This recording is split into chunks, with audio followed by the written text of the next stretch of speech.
Hello everyone, শুভ শারদিয়া, শুভ অষ্টমী। সবাই খুব ভালো করে পুজো কাটাও। আর এই গরমের মধ্যে ভীষণ ভিড় ছিল মণ্ডপে, ওই জন্য ভিডিও করতে পারিনি। বাড়ির ব্যালকনিতে এসে ভিডিও করছি। অঞ্জলি দিয়ে চলে এসেছি। আমাদের এখানে 10টার দিকে অঞ্জলি হয়েছে। আর এখন তো রান্না করতে হবে জানোই।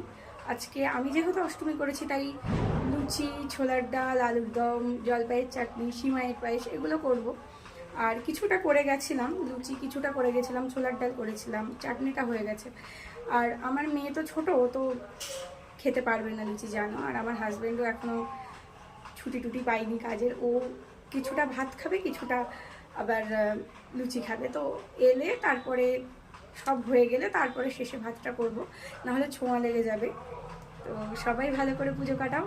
সবাই তো বলেছিল বৃষ্টি হবে, কিন্তু বৃষ্টি যখন হয়নি, মা দুর্গা আমাকে যখন সুযোগ করে দিয়েছে আমাদের সবাইকে, তো সেইভাবে এনজয় করতে হবে। কিন্তু প্রচণ্ড গরম, বাচ্চারা অসুস্থ হয়ে পড়ছে গরমে, যেহেতু ভিড়, লাইন, আর এতটা গরম সহ্য করার অভ্যাস তো ওদের নেই। আমি কালকে ঠাকুর দেখতে বেরিয়ে আমার মেয়েই ঠাকুর দেখতে পারিনি, এতটা গরম ছিল। আজকেও মণ্ডপে খুব গরম ছিল, তাই ওকে আর নিয়ে যাইনি। তো সবাই ভালো করে পুজো কাটা। টাটা।